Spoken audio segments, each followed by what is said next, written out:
Hi dear student, पिछली बार हमने हमारा इम्पोर्टेंट ऐसा वीडियो था AC voltage applied to capacitor. उसमें हमने capacitive reactance, why the capacitor allows the AC और why it block the DC, ये हमने आपको समझाया था। तो हमने एसी वोल्टेज रेजिस्टर के अक्रॉस अप्लाइड किया, कैपेसिटर के अक्रॉस अप्लाइड किया और इंडक्टर के अक्रॉस अप्लाइड किया। ओके, तो जो फेज रिलेशनशिप जो है इंडक्टर में और कैपेसिटर में, ओके, तो इंडक्टर में फेज रिलेशनशिप कैसी होती है? That is the EMF Leeds the current by phase angle pi by 2 radian. और कैपेसिटर में क्या होता है? Current leads the EMF bye phase angle pi by 2 radian. Okay, तो ये फेज रिलेशनशिप जो है हम ये कभी नहीं भूलेंगे। ऐसी एक ट्रिक्स है, उसको हम नेमोनिक्स कहते हैं। तो वो नेमोनिक्स क्या है? How we understand, how we easily understand, how we easily remember the phase relationship. हम कभी भूलेंगे नहीं, never forget this phase relationship. तो उसका एक नेमोनिक्स है, तो वो आप याद से ध्यान रखना है इंडक्टर के लिए और कैपेसिटर के लिए। तो इंडक्टर के लिए जो नेमोनिक्स है ये है, दैट इज ELI। ये ध्यान में रखना है। E for EMF, L for inductance, I for current. Okay, तो यहां पे जो देखो, ये देखो, इसमें क्या है? जो EMF जो है ये EMF I से पहले आया है, यानी हम यहाँ पे क्या कंक्लूजन करेंगे, क्या याद ध्यान में रखेंगे? That is the EMF leads the current, क्योंकि वो कैसा है? पहले आया है। इस EMF की जो ऑर्डर है वो I की ऑर्डर से क्या है? पहले है। That means EMF leads the current, EMF leads the current by phase angle. Phase angle तो हमें पता है कि पाई बाय 2 रेडियन का है, लेकिन लैग है क्या, लीड्स है, इसमें हम कंफ्यूजन होते हैं। तो उसके लिए एक नेमोनिक्स है, that is EMF leads the current, that is ELI। ये किसके लिए है? इंडक्टर के लिए। Okay, AC voltage applied to inductor के फेज रिलेशनशिप के लिए EL या ELI है। और कैपेसिटेंस के लिए, कैपेसिटर के लिए that is ICE, that is ICE। Capacitor के लिए क्या है? ICE। C for capacitance, E for EMF, I for current. अब यहां पे देखो, ये जो है करंट जो है, करंट का फर्स्ट ऑर्डर है देन द EMF। ओके, तो यहां पे हम क्या कंक्लूजन निकालेंगे? That means the in case of the capacitor the current leads the EMF by phase angle pi by 2 radian। ये ध्यान में रखना है, ELI और ICE, ELI और ICE। तो ये ऐसी नेमोनिक्स है। और नेमोनिक्स क्या होता है, उससे हम फॉर्मूले कैसे अंडरस्टैंड करते हैं, तो इस पे हमने वीडियो बनाया हुआ है, how to solve numerical in physics. तो उसमें आप how to solve numerical in physics और चैनल का अगर नाम डाल दिया तो हमारा वीडियो आ जाएगा। तो आप उसमें भी न्यूमेरिकल कैसे सॉल्व कर सकते हैं फिजिक्स के, वो भी आप देख सकते हो। उसमें हमने नेमोनिक्स क्या है, फॉर्मूले, उससे हम कैसे अंडरस्टैंड कर सकते हैं, तो पूरा समझाया है स्टेप बाय स्टेप में। ओके, तो ये हमारा जो आज का जो आर्टिकल है, हमने अभी इंडिविजुअल वोल्टेज अप्लाइड किया है। अब हम कॉम्बिनेशन में वोल्टेज अप्लाइड करेंगे। तो पहली जो कॉम्बिनेशन है हमारी, that is the LR circuit, that is the LR circuit. Okay, अब इंडक्टर का और रेजिस्टर का हम सीरीज कॉम्बिनेशन लेंगे, उसको हम LR सर्किट कहते हैं। उसको क्या कहते हैं? LR सर्किट कहते हैं। ओके, तो ये यहां पे हो गया है इंडक्टर, उसके बाद यहां पे हो गया है रेजिस्टर, और इसके अक्रॉस हम यहाँ पे अल्टरनेटिंग EMF, उसकी जो वैल्यू रहती है that is E0 sine omega T. ये हो गया L, ये हो गया R। ओके, अब यहाँ पे अल्टरनेटिंग EMF अप्लाई करने के बाद यहाँ पे क्या होगा? I क्या होगा? फ्लो होगा। और वो जो I रहेगा, वो I इंडक्टर के लिए भी सेम रहेगा और रेजिस्टर के लिए भी सेम रहेगा, because it is connected in series combination. It is connected in series combination. तो ये I अगर इंडक्टर से अगर फ्लो अगर होता है तो वहां पे पोटेंशियल ड्रॉप क्या करेगा? प्रोड्यूस करेगा। उसको हम EL से डिनोट करेंगे। ओके, और रेजिस्टेंस के अक्रॉस जो पोटेंशियल ड्रॉप प्रोड्यूस करेगा उसको हम ER से लिखते हैं, उसको हम ER से लिखते हैं। ओके, तो I की जो वैल्यू रहेगी that is I equal to I0 sin omega t, I equal to I0 sin omega t। It is the same as that for inductor and resistor for amplitude and phase. Amplitude and phase में ये क्या रहेगा, constant रहेगा inductor और resistor के लिए। Okay, तो यहां पे जो रहेगा वोल्टेज पोटेंशियल ड्रॉप हम कैसे लिखेंगे, that is EL equal to general formula EIR।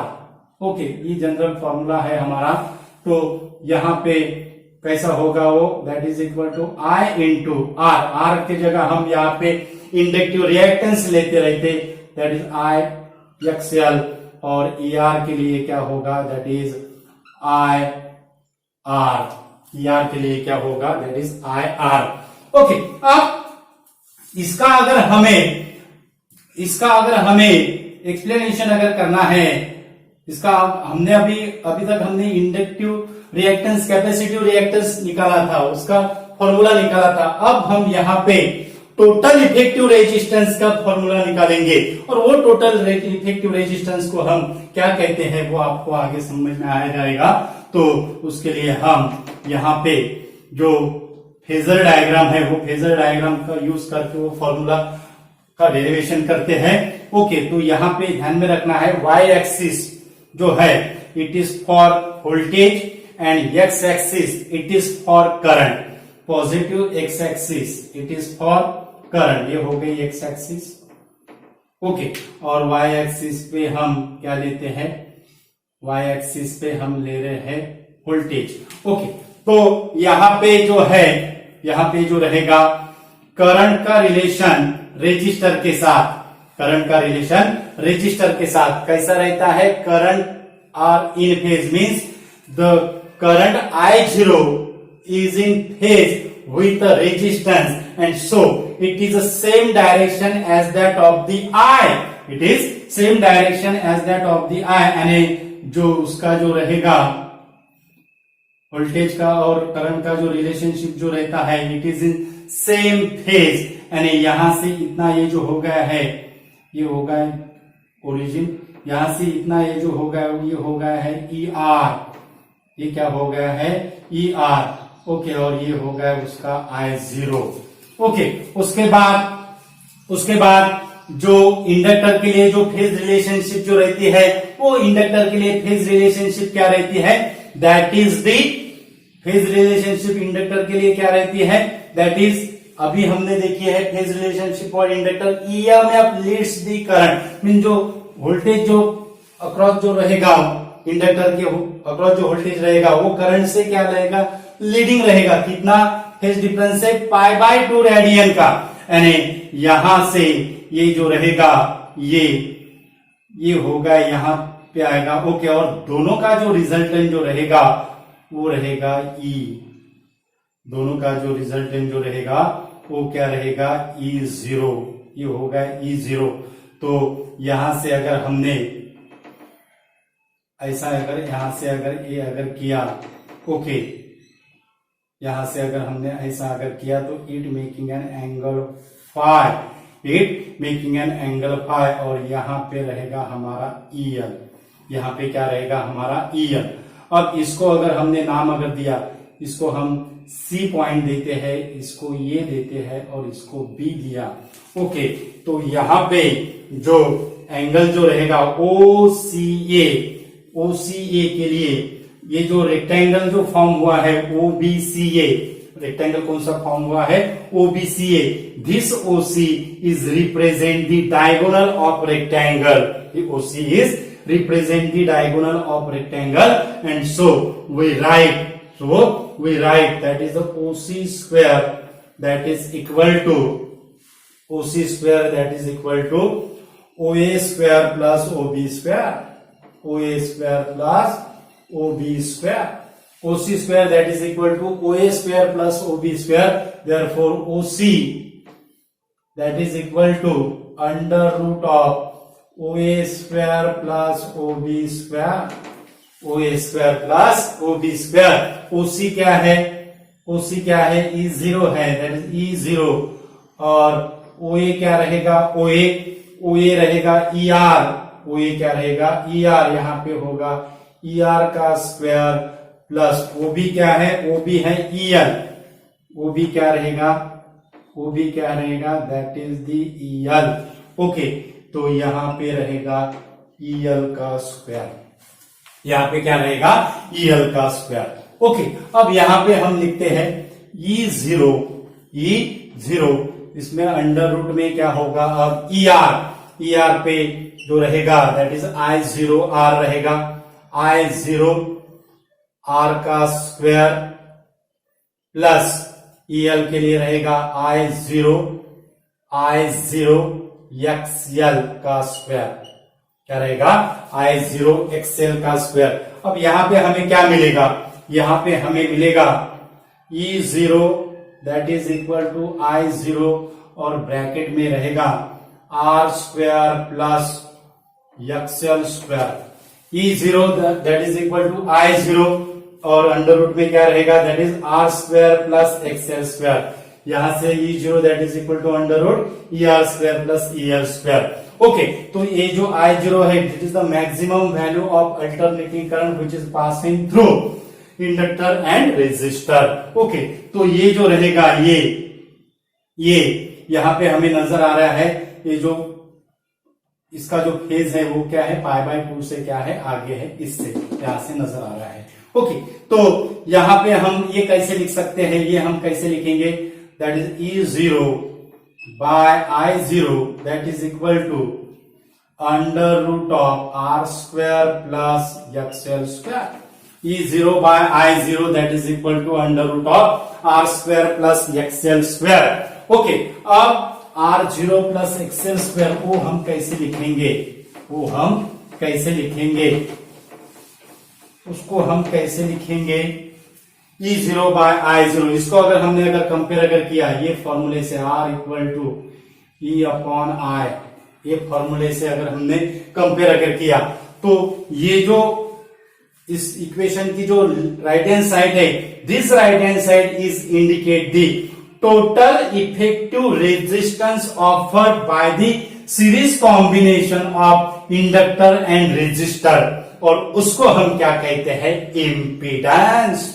उसको हम क्या कहते हैं, impedance. Means impedance is the total effective resistance offer for the flow of alternating current और थ्रू इंडक्टर एंड रेजिस्टर, उसको हम क्या कहते हैं, impedance. It is denoted by Z. So E0 by I0 that is equal to Z, and where Z equal to under root of R square plus XL square, उसको हम ऐसे लिख सकते हैं R square plus omega square L square, R square plus omega square L square, और इसको हम ऐसे भी लिख सकते हैं that is equal to R square plus omega का फॉर्मूला होगा 4 pi square F square L square, R square plus 4 pi square F square L square, और ये होगा हमारा ये जो फॉर्मूले है, it is formula for impedance, it is formula for impedance. और इम्पीडेंस का जो यूनिट जो रहेगा वो यूनिट क्या रहेगा, सेम रहेगा। इम्पीडेंस का यूनिट क्या रहेगा, सेम रहेगा, that is it is equal to same as that of the resistance. Means उसका जो यूनिट जो रहेगा वो रहेगा ओम, उसका यूनिट क्या रहेगा, ओम रहेगा। ओके, तो इम्पीडेंस यानी क्या है, टोटल इफेक्टिव रेजिस्टेंस है offer for the alternating current by inductor and resistor, by inductor and resistor. Okay, तो उसके लिए ये जो है, अब ये होगा हमारा इम्पीडेंस के लिए। अब फेज एंगल यानी ये फाई का फॉर्मूला क्या होगा, फेज एंगल, फेज एंगल हम tan के रेशियो से डिनोट करते हैं, tan फाई। ये ट्रायंगल से हमें पता चलेगा जो है tan फाई COA, जो अगर हमने ट्रायंगल अगर लिया, ये ट्रायंगल OCA, ओके OCA, और COA अगर हमने लिया तो हमें यहाँ पे क्या मिलेगा, AC tan phi that is equal to AC upon opposite side upon adjacent side, AC upon OA, AC upon OA that is equal to EL upon ER, that is equal to EL upon ER। EL का है value, EL की value कितनी आई थी, IXL आई थी, और ER की value आई थी IR आई थी। तो हमें tan phi का फॉर्मूला क्या मिला है, tan phi का फॉर्मूला, tan phi का formula, tan phi that is equal to, tan phi that is equal to XL by R, tan phi that is equal to XL by R, और इसको हम ऐसे ही लिख सकते हैं omega L by R, XL that is equal to tan phi that is equal to XL by R, और it is equal to omega L by R, so phi equal to tan inverse XL by R और tan inverse omega L by R, tan inverse omega L by R। This is the formula for phase angle. ये जो formula है बहुत important ऐसा formula है, LR circuit entrance exam के point of view से बहुत इंपॉर्टेंट ऐसा सर्किट है। हमारे जो बोर्ड का जो सिलेबस है उसमें डायरेक्ट हमें LCR सर्किट दिया है, लेकिन ये जो है LR circuit it is for entrance exam, it is for entrance exam. उसके बाद का जो इंपॉर्टेंट जो पॉइंट है, उसके बाद का जो इंपॉर्टेंट जो पॉइंट है वो बहुत इंपॉर्टेंट ऐसा पॉइंट है। हमें पता है रिएक्टेंस के रेसिप्रोकल को हम ससेप्टेंस कहते हैं, रेजिस्टेंस के रेसिप्रोकल को हम कंडक्टेंस कहते हैं। वैसे ही reciprocal of the impedance, it is called as the admittance, उसको हम क्या कहते हैं, एडमिटेंस कहते हैं। ओके, और एडमिटेंस क्या है फिर, reciprocal of the impedance. Okay, और इसका यूनिट क्या होगा फिर, इसका यूनिट होगा ओम यूनिवर्स। जैसा unit of admittance that is the ohm inverse, और ओम इनवर्स को हम क्या कहते हैं, दैट इज द सीमेंस, क्या कहते हैं, सीमेंस। ओके, तो ये ऐसा इंपॉर्टेंट ऐसा आर्टिकल है डियर स्टूडेंट LR सर्किट का, that is the AC voltage applied to LR circuit, और एंट्रेंस एग्जाम के पॉइंट ऑफ व्यू से बहुत इंपॉर्टेंट ऐसा आर्टिकल है ये। हमने फेजर डायग्राम से उसका एक्सप्रेशन निकाला है, इम्पीडेंस का एक्सप्रेशन, उसके बाद फाई का एक्सप्रेशन, एडमिटेंस क्या है ये हमने आपको पूरा समझाया है। तो वीडियो ज्यादा से ज्यादा स्टूडेंट को शेयर कीजिए, और हमारे चैनल पे अगर यूजर है तो हमारा चैनल याद से सब्सक्राइब कीजिएगा। ऐसे हम इंपॉर्टेंट ट्रिक्स आपको देते रहते हैं, और आप जो रिस्पॉन्स दे रहे हैं उसके लिए आपका बहुत बहुत धन्यवाद। Thank you so much once again.